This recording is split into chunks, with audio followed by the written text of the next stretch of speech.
how can parents keep training their goalie without interfering with their technique? So I get this question like a fairly often, like a couple times a year, where a lot of you are parents and you're shooting on your goalies at home. Some of you have a significant lacrosse experience. Others have no clue what the hell the sport is and why the hell your son or daughter wants to be a goalie. I get it. Okay. So when it comes to technique and things like that, so inside Lacrosse Goalie University, I have hundreds of videos on lacrosse goalie coaching and it's all lacrosse goalie specific, right? And so I have some videos in there on how to move properly in front of the ball, but with a little bit of work, you can start to figure that out. So for a lot of parents who, even if you're a really good lacrosse player, uh, you know, when a goalie gets the hang of how they're supposed to move, usually the problem that a lot of parents don't see if they're shooting on their goalie in the backyard is that you might be shooting from too fast or too close for your goalie to move properly. The other mistake is that a lot of times parents will shoot balls too quickly. Like they'll have a bunch. Like so, I've seen this. Like I've seen parents who don't know how to shoot a lacrosse ball, but maybe they play tennis. So like, all right, they get out there with a racket and they're fast firing tennis balls. Don't do that. Don't do that because your goalie is just slop at that point. Now, if you want to have some fun with that at the very end of a practice session where they've kind of like degraded like 10, 15% like quality, they're just not moving very quick. You can have some fun with that. I'm all for that. Like I'm not no fun. I'm a lot of the times no fun. But the idea is like we rather your goalies see the ball, like see the shooting motion. So if you've got a girl in the cage, I would like you shooting with a girl's stick, right? Not a boy's stick. If you've got a boy in the cage, I want you shooting with a boy's stick, not a girl's stick. Okay. So I had a goalie a couple of years ago. Mom had played collegiate level lacrosse, was quite talented. And her son was a goalie. And so she was out there shooting on him with her stick, right? Which is a flat pocket. It's a very different look for a goalie, right? That's not the language they're speaking. It's like you're shooting with French and they need to learn English. Okay. So keep that in mind. The other thing though is like my gut answer to this question is like, how do I keep training my goalie without ruining their technique is it's kind of hard to ruin their technique unless you're telling them to do something ridiculous. But if your goalie's like in front of a 6 by 6 foot square and you are throwing anything at them, odds are they're going to just be getting those repetitions on how to move. Right. So you can't really, I don't really see much you can do wrong there. So I just, enjoy that time with your son or your daughter, right? Don't worry so much that you're going to screw it up. Just have the fun and shoot on them. It's let's put it this way: it's better to be shooting on them than to not shoot on them at all, right? That's really important to keep in mind. So don't fear that if because you're not a lacrosse coach or you didn't play goalie or whatever that you're going to all of a sudden ruin them. I don't think you're going to ruin them. Okay. And the amount of shots you take on them versus the shots that they end up facing in practice or with their buddies, that'll override anything that you do. Now, if your goalie is making some crazy out of the ordinary, like whatever weird something, and you're an adult and you've noticed that doesn't make a lot of sense, that's where working with someone like me comes into play, or just getting some feedback. Right. So even if you just post a video inside our group at Creating Lacrosse Goalie of the Future, there's a lot of people that'll just answer a question for you. Right. We got a great community there. We got goalies from all over the country, a lot of goalies from Maryland, a lot of families from Maryland lately, which is great. I love it. I'm just parachuting into the belly of the beast there, working with you guys. I really love that. So Peyton Fowler, I see you. Riley Meadows, I see you. Gerber 60, I see you. Lax Goalie Dad, I see you. WC Laxon, welcome as well. Good stuff. All right, so that's a great question. Okay, so let me just go back here and I'm going to cover Gus Rourke's question first. Question here, Christy Johnson. I'll cover this quickly. All right.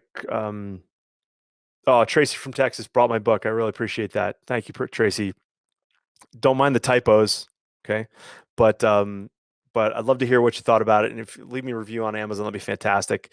Anybody who doesn't have my book, please check it out. It's on An Athlete's Guide to Winning in Sports and Life. I'm pretty proud of that. Okay. Christy Johnson writes, my goalie has complained a lot this season about a limited field of vision due to the team helmet. Other than making sure her defense communicates, how else can we help her? That's like 3 questions, Christy. So my goalie has complained a lot this season about a limited field of vision due to the team helmet. I'm assuming that helmet is probably sitting down too low on her head. If the helmet really your goalie should be looking out of this top set of squares, but some goalies like have what's called the tilt, and that tilt can really restrict vision, especially on any sort of rebound. So you want to bring that helmet up on her head a little bit. That involves like working on that boa in the back, also making sure the chin strap is fit properly. So usually what you do, Christy, is you take that helmet and you put it on their head like unbuckled, right? And you just get the setting, you just get the angle on the helmet set properly first. Then what you're going to do is you're going to adjust those top 2 chin. You got a 4-point chin strap there. You're going to adjust the top 2 first, and then you're going to adjust the bottom 2. And usually it's the bottom 2 that end up tugging the helmet down, and that can affect vision. Any argument about like the bars are in the way, that's a crappy experiment. That's a crappy excuse, right? Here's how you fix that for all the parents out there and the coaches. Like if your athlete complains like the bars are in the way, here's what happens is if I take my finger and I hold it in front of my face and I look at my finger, the finger comes together. And so it creates it's distracting. But as soon as I look beyond that, the finger actually splits in 2 and I'm looking out an open field. So when an athlete is focusing on the bars, they tend to see the bars, right? When they don't focus on the bars, it just goes away. So once they start playing, it's fine. But if they're playing and they're thinking about the bars, guess what? They're like, oh, my helmet sucks. I can't see, like whatever. But all those bars are the same. Even I have I've got a titanium mask up here above me, but I've had like black coated masks and I just don't. I don't like the argument. So, Christy, I hope that answers. Um, Other than making sure her defense communicates, how else can we help her, Christy? That's a pretty big, vague question. I'm not gonna be able to cover that one tonight. But if you want to email me a little bit more specifically, I can answer that. Okay. All right. I'm excited to answer this question. Gus, where's Gus? All right. Gus Rourke writes. And this Gus is in Tennessee, but this applies to a lot of people. So listen up, okay? So, hey, coach, I'm a first-year coach in Tennessee with a relatively young team. We had to combine our 5th, 6th, and 7th, 8th grade teams. That's a big gap. It has been myself and a parent coach teaching and mentoring 21 kids. Dads and jeans, man, love it. Okay, don't discount yourself, man. I've had a hard time with actually dedicating time specifically for my 2 goalies to help develop them. How much time should I take from the rest of the team to give something to the goalies? There's been a few practices where I feel that they just weren't getting as much coaching as they deserve. Gus, first of all, good on you. All right, for even being aware.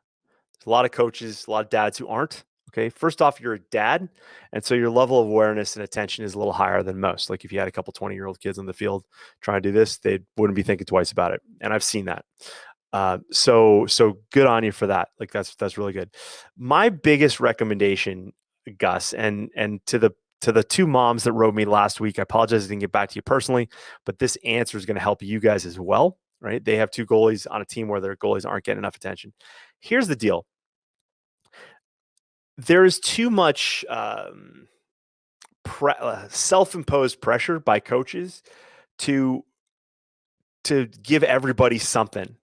It's like spinning plates, right? It's like you're gonna just spin a little bit over here with a D and spin over there with the attack, and we're gonna do a little midi. Oh, the face-off guys. Oh, damn, my goalies spin the plates. You don't need to do that. Okay, with a little bit of creativity, you can help everybody get better in one shot. And usually, I'll be honest, the coaches that try to spin those plates usually do the worst job, in my opinion. Um, and that's something I feel really, really strongly about. what I encourage you to do is all right, with that age group, 5, 6, 7, 8, you've got a big gap. So you've got like a 4-year spread ultimately in ages, right? The youngest fifth grader to the oldest eighth grader, you have potentially like a 4-year gap. That's massive, right? So you're going to have to split those guys up when you get into certain like one-on-one drills and ground ball drills and offense versus defense. You're going to split your older kids and with your young kids. That's fine. But as for everything else, you can pretty much let everybody loose. Now, what I would do is for the goalies. So the number one thing I would tell you to do is stop doing line drills. Okay, stop doing line drills. They a better bang for the buck is to shoot on your goalies with all those kids, defense too, and all I'm going to do is I'm going to tell my fifth graders like I might put down like 3 sets of cones at different distances, and I'm gonna say, and I'm gonna go around to my kids, and I'm gonna say, all right, you have 3 colors. So let's say red, yellow, green, right? I'm gonna tell my green cones are gonna be the closest one to the cage. I'm gonna go around all my little guys and my new guys, and I'm gonna say, all right, green cone for you. So they get to shoot from, they get to do a drill, and then you're gonna start with a ground ball. They're gonna do a little roll dodge and come at the cage, and that green cone, whatever distance you want it at, they got to shoot outside that green cone. And you're going to tell them, all right, guys, all the first shots, we're going stick side high on the goalie. And what's going to happen, Gus, is like 90% of those kids are going to miss. And you get to go as a coach, you'll be like, how are we supposed to win if you can't hit that? Right. And you do the 5-second rule, like 5 seconds left to go in the game, man. And forgive me, I'm not trying to do a Tennessee accent. It might come out. I'm now thinking of like any sales tape I've listened to in my entire life with some dude from the South who's really good at sales. Like it's coming to me right now. So bear with me. So it's like you have to be like, all right, little guy, 5 yards out, man. You got the green cone, man. And I want it's 5 seconds left to the go of the game. The only shot you got is off stick high on the goalie, and you got to hit it. Mom and dad, they're counting on you, right? And if not, no Waffle House after the game. No Waffle House. You miss it, no Waffle House. You hit it, Waffle House galore, right? You make it fun. But the bottom line is they're going to miss. And that's okay. You want to give them a target. It's a hell of a lot better than having them do line drills, throwing it over each other's head. Nobody cares. When you tell them to shoot on the cage and you say, all right, I want all the shots now off stick hip on the goalie, off stick hip on the goalie. I don't care what side you're shooting on, just say off stick hip, like whatever. It's not always the best shot. Doesn't matter. It's accuracy and it's feedback. So they're going to shoot off stick hip and they're going to miss.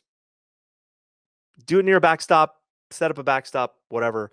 But now your goalies are getting more work than they can possibly think of, right? They're going to be exhausted. Your shooters are getting target practice. So as your goalies get tired, just say, "Here, listen, Jimmy, take 10 shots, take a break." Okay, Trevor, you're in. Trevor, in, right? 10 shots. Now you're out. Jimmy, you ready to go back? No, coach, I'm exhausted, man. That stick weighs 1,000 pounds. All right, man. It's okay. Shooters, we're still shooting off stick hip. Okay. Off stick hip. All right. Kevin, you've missed the net 6 times. What the hell's wrong with you? Right? Like you're going to get it, right? You're going to get way better work. Okay. Way better work out of that. Then let's say even you want to do ground ball drills. Okay. Ground ball drills. Great. Ground ball drills. All right, cool. Let's start that with our goalies. Our goalies are going to roll out the ball to the ground ball guys. And so it's a 2-on-1 ground ball drill. One guy picks up the ball. He's got to make a move, pass it to the other guy, and that other guy's got to pass it back to the goalie. All right. So now your goalies, you can even set up some creases, and your goalie's working like around the crease, in the crease, behind the crease, like whatever. They're starting to learn how to use that crease. Everybody's getting work. Okay. Now it's hard to do ground ball drills. You'd have to do 2 sets. That's a lot of kids. 21 kids is a lot of kids for ground ball drills, even if you have 3 going at a time. I guess that kind of works. Three sets of 3. Yeah, it would work. But that's where you get one dad over here doing one group, one dad over here doing the other group. Okay. So I would skip doing line drills, replace them with shooting drills. Your goalie's going to get plenty of work. Okay. And then, like just to finish up that thought, okay, so like your younger dudes, green cone for you. All right. Your kids are a little bit better. All right. Yellow cone. All right. We want you to rip it off stick high, but hey, Kevin's a brand new goalie. We don't want to beat him up. You get to shoot from there. All right. And then your 8th graders who are studs and can rip it, they've got the red cone, and that red cone is like it's at 15 yards, right? You're saying, all right, you guys are all reds, right? And you don't have to, like, we don't want to not to use this, not to use a segregation term, but I want to segregate my players. All right, I know you're in the South, so maybe pick a different word so you don't get like ousted from your program. But I'm literally going to go to one kid and say, like, you're a red cone, you're a yellow cone, you're a green cone. I'm not going to announce it to everybody. You know what I mean? And as the kid gets better, I'm going to be like, all right, Jimmy, guess what? You're going from the green cone to the yellow cone. Jimmy's be like, yeah, coach, right? So that's how you do that. So I hope, Gus, I hope that helps, because really it doesn't have to be any more complicated than that, right? But outside of that, if you're teaching one-on-one drills, you know, put your goalies in those drills, have them play defense, have them play offense, right? Have them moving, right? That's going to make them better goalies. And if any of your parents question that, send them to me. Okay. All right. So that's a great question though, Gus. I really appreciate that. Okay, Aiden. Oh, we got a lot of questions coming in here. So I'm going to keep going. I'll answer all these questions. I'll go long. I don't care. For those of you guys who got to leave, that's okay. We'll have the replay up. But good question. So, Nora Lee, I see you on Instagram. I will try to get to that in a moment. Hang tight. Question here from Aiden on YouTube.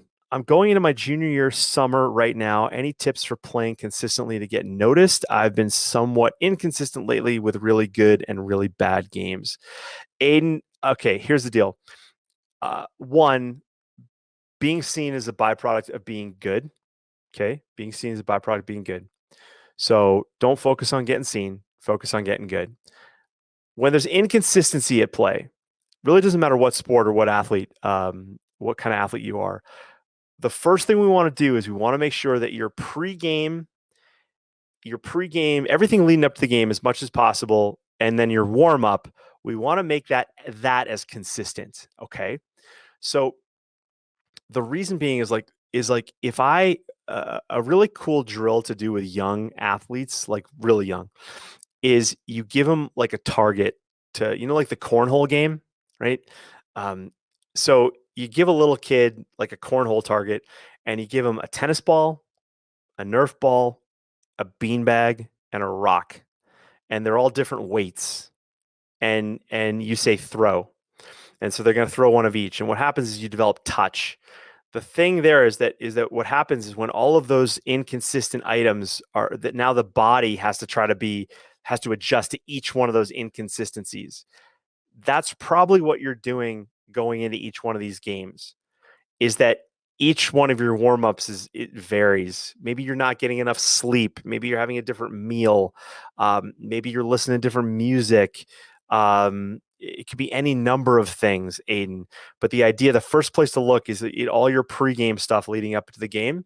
Make that as just routine, as consistent as possible. Get that all sorted so that you then can now go into the game and go, okay, I did everything consistently, but all right, now I had a bad game. What was different about me? Was it my belief? Was it what I was doing? The other thing, Aiden, you've got to do is you've got to keep track of your stats, right? You can't just be saying like good game, bad game.